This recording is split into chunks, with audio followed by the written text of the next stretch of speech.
आपने इसका last part नहीं देखा है तो उसको देखना ना भूलें, नहीं तो आपको स्टोरी समझ में नहीं आएगी। तो हमने लास्ट पार्ट में देखा था कि यूजी की मौत हो जाती है, जिसके बाद हम टोक्यो में एक अजीब से बंदे के साथ 3 कर्स स्पिरिट को देखते हैं जो कि सकुना की उंगलियों के बारे में बात करते हैं और एक कैफ़े में जाते हैं। ये लोग असल में दुनिया पर राज करना चाहते थे, जिसके लिए इन्हें 2 काम करने होंगे। गोजो को रास्ते से हटाना होगा और सकुना को अपनी तरफ करना होगा। दूसरी तरफ गोजो कियोताकी से स्कूल के हॉस्पिटल में मिलता है और गोजो बहुत गुस्से में था क्योंकि फर्स्ट ईयर को स्पेशल ग्रेड से लड़ने भेजना कोई इत्तेफाक की बात नहीं थी। ये उनके हायर अप्स की चाल थी ताकि वो यूजी को मार सकें। इसीलिए गोजो को इतना गुस्सा आ रहा था और वो हायर अप्स को मारने की सोच लेता है, लेकिन असल में यूजी पूरी तरह से मरा नहीं था। हर एक सॉर्सरर के माइंड में एक इन्नेट डोमेन करके जगह होती है, तो उसकी साउल सुकुना के इन्नेट डोमेन में आ जाती है ताकि मरने से पहले वो सुकुना से बात कर सके। यहाँ सुकुना की फाइट होती है जिसमें सुकुना बड़े आराम से यूजी को हरा देता है। अब सुकुना यूजी के आगे एक डील ऑफर करता है जिसमें वो यूजी के हर्ट को हील करके इसको वापस जिंदा कर देगा, लेकिन इसके बदले में उसको 2 कंडीशन है। पहली कंडीशन, जब भी सुकुना चाहेगा यूजी की बॉडी का कंट्रोल ले सकता है सिर्फ 1 मिनट के लिए और उससे एक्सटेंशन वर्ड बोलना होगा। दूसरी कंडीशन, यूजी भूल जाएगा कि उस बीच में ऐसी कोई डील हुई थी। यूजी इस डील के लिए मान जाता है, लेकिन ये शर्त थी कि सुकुना उन 60 सेकंड में किसी भी इंसान को हर्ट नहीं करेगा। सुकुना को इससे कोई दिक्कत नहीं थी और वो दोनों एक वाउंडिंग वो लेते हैं। ये एक कॉन्ट्रैक्ट की तरह होता है जिसमें इन दोनों में से कोई भी कॉन्ट्रैक्ट नहीं तोड़ सकता। और सुकुना इस डील के लिए इसलिए माना था क्योंकि वो मेगुमी के साथ कुछ करने वाला है। फिर हमें हॉस्पिटल दिखाया जाता है। कियोटाका गोजो से पूछता है वो टीचर क्यों बन गया। गोजो उसे समझाता है जुजुत्सु वर्ल्ड में करप्शन बहुत ज़्यादा बढ़ गया है और यूजी की डेथ उसी का रिजल्ट है। गोजो सभी हायर अप्स को मार सकता है, लेकिन उससे कोई फ़ायदा नहीं होगा क्योंकि फिर कोई और उनकी जगह पर आ जाएगा और फिर मुझे फॉलो करने वाले भी कोई नहीं रहेगा। इसी वजह से मैं आने वाले जुजुत्सु सॉर्सरर को टीच करने चाहता हूँ क्योंकि वो आगे चल के सही रास्ते पर चलें। इसके बाद डॉक्टर सोको यूजी का पोस्टमार्टम करने ही वाली थी कि यूजी अचानक से उठकर बैठ जाता है और गोजो इसे जिंदा देखकर बहुत खुश होता है। अब अगर हायर अप्स को पता चलता कि यूजी वापस जिंदा हो गया है तो वो फिर से उसे मारने की कोशिश करेंगे। इसीलिए गोजो डॉक्टर को कहता है कि वो यूजी के ज़िंदा होने वाली बातें किसी को ना बताएं, कि वो तब तक यूजी को प्रॉपर ट्रेनिंग दे सकेगा और उसे काबिल बना देगा। इसके बाद गोजो यूजी को एक खुफिया बेसमेंट में लेकर जाता है और उसे समझाता है कि कर्स एनर्जी को कैसे कंट्रोल करते हैं। जैसा कि मैंने बताया, कर्स एनर्जी इंसानों के नेगेटिव इमोशन से बनती है, लेकिन जुजुत्सु सॉर्सरर इस कर्स एनर्जी को अपने हिसाब से कंट्रोल करना सीख लेते हैं, उस टाइम भले ही वो किसी भी इमोशन में क्यों ना हो। इसके बाद गोजो उससे काफ़ी सारी मूवीज़ की सीडी देता है और उसे एक डॉल भी देता है। अब यूजी के लिए चैलेंज ये था कि उसे हर समय अपने अंदर नेगेटिव एनर्जी फ्लो करवानी है, चाहे वो किसी भी तरह की फिल्म क्यों ना देख रहा हो। और अगर एनर्जी कांस्टेंट नहीं होगी तो ये डॉल उसे पंच करेगी और यूजी ट्रेनिंग में लग जाता है। इसके बाद गोजो प्रिंसिपल से मीटिंग करने के लिए यहाँ से निकल जाता है, लेकिन आधे रास्ते में उसे महसूस होता है कोई उसका पीछा कर रहा है। तो गोजो रास्ते में कार से उतर जाता है और कार को आगे भेज देता है। इसके बाद स्पेशल कर्स स्पिरिट गोजो पर हमला कर देती है और उसका नाम जोगो है। गुस्से में आकर वो वोल्केनो ब्लास्ट कर देता है, लेकिन गोजो को कुछ नहीं होता है। वहीं गोजो ने पहली बार ऐसी कर्स स्पिरिट देखी है जो अच्छी तरह से बोल सकती है और जोगो की कर्स एनर्जी सकुना से भी ज़्यादा है। जोगो अपने पावरफुल अटैक उस पर करता है और सोचता है वो जीत गया, लेकिन गोजो पीछे आकर उसे बताता है उन दोनों की बॉडी के बीच में इन्फिनिटी है। मतलब गोजो के पास पावरफुल इन्फिनिटी शील्ड है जिससे वो बचा रहेगा।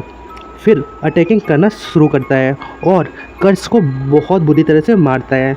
लास्ट में गोजो कर्स को नदी में फेंक देता है। कर्स को पता चल जाता है कि वो गोजो को कभी नहीं मार पाएगा, तभी गोजो टेलीपोर्ट होकर यूजी को भी वहाँ पर ले आता है क्योंकि वो उसे डोमेन एक्सपेंशन के बारे में सिखाना चाहता था। डोमेन एक्सपेंशन उस टेक्निक को कहते हैं जिसमें कोई बहुत सारी कर्स एनर्जी को यूज करके अपने इनलेट डोमेन के असली दुनिया में ले आता है और इससे उनका दुश्मन डोमेन में फंस जाता है और उस पर बहुत सारे अटैक भी किए जा सकते हैं। जोगो सोचता है कि अब गोजो को बीट करना इजी होगा क्योंकि अब वो लड़ाई में यूजी को भी ले आया है, लेकिन गोजो कहता है उसे कोई दिक्कत नहीं होगी क्योंकि तुम बहुत ही कमज़ोर हो। ये सुनकर कर्स बहुत गुस्सा हो जाता है और वो वॉल्केनो की तरफ फट जाता है। अब गोजो को हराने के लिए कर्स पर एक ही रास्ता बचता है, इसीलिए वो अपना डोमेन एक्सपेंशन कर देता है, जिसमें यूजी और गोजो दोनों ही फंस जाते हैं। गोजो यूजी को बताता है कि डोमेन एक्सपेंशन के अंदर उसे यूज करने वाले की पावर बहुत बढ़ जाती है और जोगो को यकीन था कि गोजो की इन्फिनिटी शील्ड उसके डोमेन में काम नहीं करेगी। और अब गोजो यूजी को बताता है कि डोमेन एक्सपेंशन में जीतने का सबसे आसान तरीका है कि वो अपना खुद का डोमेन बना ले। जिसका डोमेन ज़्यादा पावरफुल होता है वो दूसरे डोमेन को ख़त्म कर देता है। अब गोजो अपने आंखों पर लगी पट्टी को हटाता है, का डोमेन एक्सपेंशन करता है और जिससे ये कर्स आसानी से हार जाता है और गोजो उसकी गर्दन उखाड़ कर डोमेन से बाहर ले जाता है। गोजो चाहता तो तुरंत ही इसे मार सकता था, लेकिन इससे पहले वो ये जानना चाहता था आखिर जोगो को भेजा किसने है। दोस्तों, अब जोगो के बाकी ग्रुप के बारे में भी जान लेते हैं, जिसमें है हनामी, जो कि लोगों के जंगल के लिए डर से पैदा हुआ है और इसकी टेक्निक में ये जंगल की चीज़ों जैसे कि फूल, पत्ते और बाकी चीज़ों का यूज करता है। और दूसरा मेंबर है डैगोन, जो कि लोगों के समुद्र के डर से पैदा हुआ है और इसके डोमेन एक्सपेंशन एक बीच है। इसके बाद है मोहितो, जो कि ग्रुप का लीडर है और ये इंसानों के आपस में नफरत से पैदा हुआ है और अपनी टेक्निक से ये इंसानों की साउल को ख़तरनाक तरीके से मैनिपुलेट कर सकता है। और इस टीम का आखिरी मेंबर है गेतो, जो कि एक इंसान है और जुजुत्सु सॉर्सरर है। बल्कि गेतो एक टाइम पर गोजो का बेस्ट फ्रेंड भी हुआ करता था, लेकिन फ़िलहाल सबको लगता है गेतो मर चुका है। और इधर हनामी और गेतो दूर से फाइट को देख रहे होते हैं और हनामी जोगो की मदद करने का डिसाइड करता है। वो अपनी टेक्निक से वहाँ पर एक बड़ा गार्डन बना देता है, जिससे यूजी और गोजो डिस्ट्रैक्ट हो जाते हैं और इन सब के बीच हनामी तुरंत ही जोगो का सर उठाकर यहाँ से भाग जाता है। वो लोग फिर अपने अड्डे पर आते हैं, जो कि एक डोमेन है और उन्हें समझ आ गया था कि ये लोग खुद से गोजो को कभी नहीं हरा सकते। ये तो भी इनसे यही कह रहा था, लेकिन इनके पास एक प्लान था जिससे वो गोजो को प्रिज्म रेल में कैद कर सकते हैं।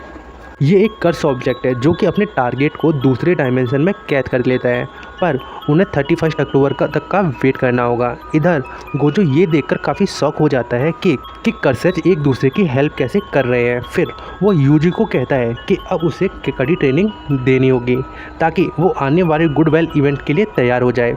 लेकिन गोजो ने तो यूजी को इवेंट के बारे में कुछ बताया ही नहीं था।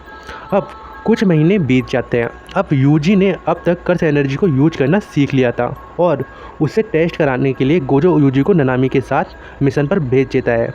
ननामी एक ग्रेड 1 का सॉर्सरर है और उन कुछ चुनिंदा लोगों में से है जिन पर गोजो भरोसा करता है।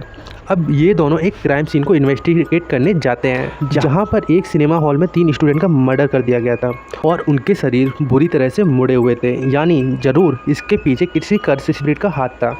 अब यहाँ से ननामी को 2 चीज़ें पता चलती हैं। पहली कि इस क्राइम के दौरान यहाँ पर जुम्पाई नाम का एक लड़का मौजूद था और दूसरा किलर ने जानबूझकर कुछ के लिए वो छोड़े थे। शायद वो चाहता था कोई उसे ढूंढ ले। और इन क्लूज का पीछा करते करते ननामी एक सिवर यानी नाले तक पहुंच जाता है।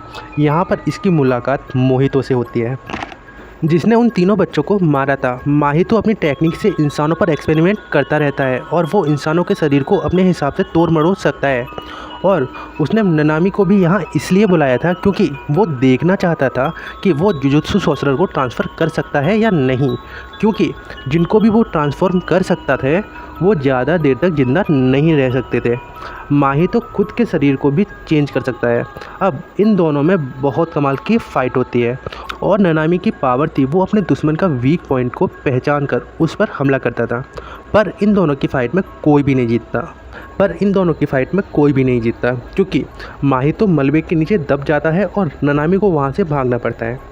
इस समय यूजी को उस विटनेस के पास पूछताछ के लिए भेजा जाता है और उसे पता चलता है कि ये लड़का जुम्बी भी कर्स को देख सकता है और उन लड़कों का मर्डर उसकी आंखों के सामने ही हुआ था। लेकिन जुम्पी को इस बात का कोई दुख नहीं था। असल में वो तीनों लड़के जुम्पी को स्कूल में बहुत ज़्यादा परेशान करते थे और उसे रोज़ मारा पीटा करते थे।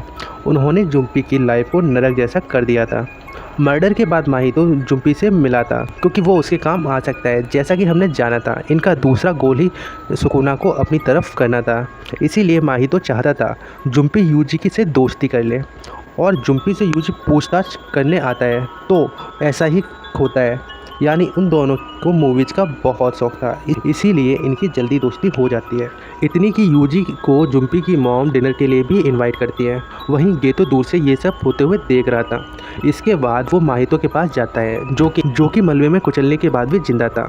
और माहितो एक प्लान बनाते हैं कि वो एक ऐसी सिचुएशन पैदा करेंगे कि यूजी को मजबूरी में सुकुना को पूरा कंट्रोल देना पड़ेगा और इस एहसान के बदले सुकुना ज़रूर उनके ग्रुप में शामिल हो जाएगा। अब अगले दिन वो यही करते हैं और जुम्पी अपने स्कूल में बुल्ली पर अटैक कर देता है। यूजी यहाँ आकर उसे रोकता है और समझाता है और जुम्पी समझ भी जाता है कि वो गलत कर रहा है। लेकिन तभी पीछे से माहितो यहाँ आकर जुम्पी को ट्रांसफॉर्म करके एक और भद्दा सा क्रिएचर बना देता है और वो भी यूजी की आंखों के सामने। अब यूजी के पास ऐसी कोई पावर नहीं थी जिससे कि वो अपने दोस्त को वापस नॉर्मल कर सके। वो सुकुना से मदद की भीख मांगता है और बदले में वो सुकुना को अपने बॉडी का पूरा कंट्रोल दे देगा, ठीक जैसा माहितो चाहता था। लेकिन सुकुना इस डील के लेने से मना कर देता है। इसका पहला रीज़न ये था, उसको यूजी को ऐसे तड़पते हुए देखने में खुशी मिल रही थी और मज़ा आ रहा था। दूसरा रीज़न कि उन्होंने ऑलरेडी एक डील की हुई थी जिससे सुकुना जब चाहे तब बाहर आ सकता है। और तीसरा रीज़न, सुकुना को नहीं पता था उसकी रिवर्स कर्स टेक्निक से जुम्पी को ठीक कर पाएंगे या नहीं, क्योंकि माहितो ने उसकी सावली डिस्ट्रॉय और डिफॉर्म कर दी थी। इसीलिए सुकुना यूजी की हेल्प नहीं करता है और जुम्पी की वहीं पर मौत हो जाती है, जिससे यूजी बहुत ही ज़्यादा गुस्सा हो जाता है और अब उसे माहितो से बदला लेना था। इन दोनों में जमकर फाइट होने लगती है। इनकी फ़ाइट के दौरान हमें दो चीज़ें पता चलती है कि क्योंकि यूजी के शरीर में दो साउल मौजूद थे तो माहितो की टेक्निक का उस पर कोई भी असर नहीं होता और वो माहितो की साउल को भी चोट पहुंचा सकता है, जो कि ननामी भी नहीं कर पाया था। और तभी फाइट के दौरान ननामी भी यहाँ आ जाता है और दोनों मिलकर माहितो की धुलाई करने लगते हैं। इतनी कि माहितो बस मरने ही वाला था, लेकिन मौत को सामने खड़ा देख माहितो के अंदर एक पावर जाग जाती है और वो पहली बार अपनी डोमेन एक्सपेंशन एक्टिवेट करता है। इस बैरियर का फ़ायदा ये था कि माहितो के इस बैरियर में जो भी लोग थे उनकी साउल को डिस्ट्रॉय कर सकता है।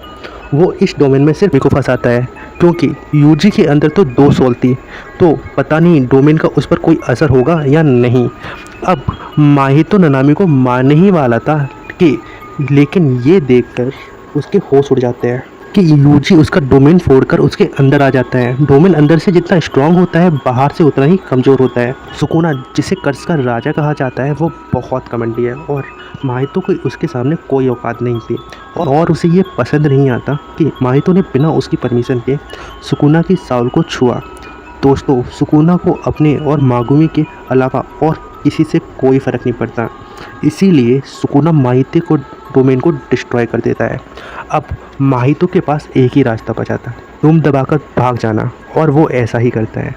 ननामी उसे पकड़ने की कोशिश करता है पर कोई फ़ायदा नहीं होता। आज का ये पार्ट यहीं ख़त्म होता है। चलिए मिलते हैं इसके नेक्स्ट पार्ट में, और इसके लिए चैनल को लाइक शेयर एंड सब्सक्राइब करना ना भूलना।